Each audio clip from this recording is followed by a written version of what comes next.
edit that out. Okay, so for my presentation, I picked the topic of sexual harassment. The main reason I decided to pick this topic is because I feel it's a common problem and it's not talked about very often. When it is talked about, it's in a joking manner, which happens a lot in the media. I also decided to talk about sexual harassment because I think it's widely accepted that it only happens to women, which I have found to be very untrue. I also found that sexual harassment often goes unreported. So, according to the U.S. Equal Employment Opportunity Commission,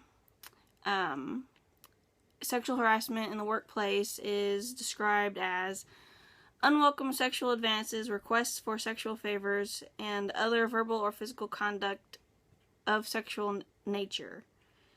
Submission to such contact is made either explicitly or implicitly, a term or condition of an individual's employment, or submission to or rejection of such conduct by an individual is used for a basis for employment decisions affecting such individual, or such conduct has the purpose or effect of unreasonably interfering with an individual's work performance or creating an intimidating, hostile, or offensive work environment.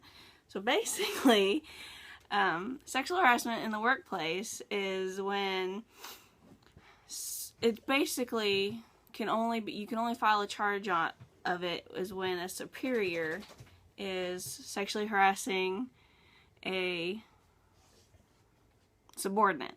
So, and that's the only way it counts as in the workplace. Sexual harassment towards women is extremely common. According to research by Anita Hill, between 42 and 90% of women will experience sexual assault in their employment lifetime, or sexual harassment. Another survey published by the Huffington Post says 1 in 3 women have been sexually harassed while at work. Workplace sexual harassment is the most common scenario for sexual harassment, and it often goes most often unreported, because usually their job is tied to the harassment, so they usually just be quiet and keep on working with their abuser. Also, according to an online survey of 811 women conducted by Stop Street Harassment, 99% of those women said they had been sexually harassed while walking on the street. Forms of harassment by this survey included sexist comments, vulgar gestures, sexual touching or grabbing, and being the target of public masturbation. Although sexual harassment towards women is the most common and most reported, men also are victims of sexual harassment. According to the U.S. Equal Employment Opportunity Commission, there were 7,256 reports of sexual harassment, and 17.6 of those reported by men. Sexual harassment towards men is less common, but it's not any less real than towards women. Also, despite many groups promoting sexual harassment as a tool strictly used by men to humiliate and degrade women, men do indeed have to struggle with sexual harassment.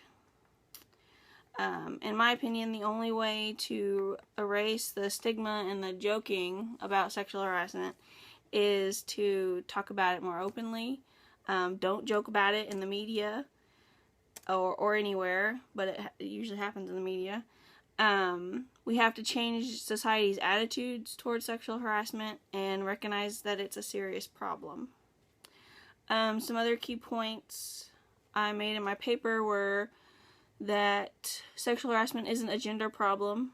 It's a societal problem. Even teens and young adults fall victim to sexual harassment.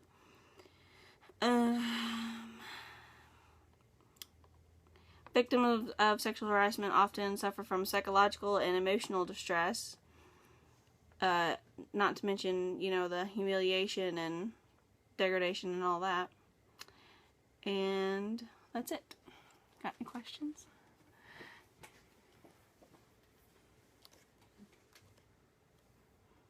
Does it happen more often in the United States, or is it a worldwide problem? it's definitely a worldwide problem, but the only statistics I looked at was in the United States, and it's way more common than women, but I think that's primarily because when men report it, they aren't taken seriously, so men just don't report it.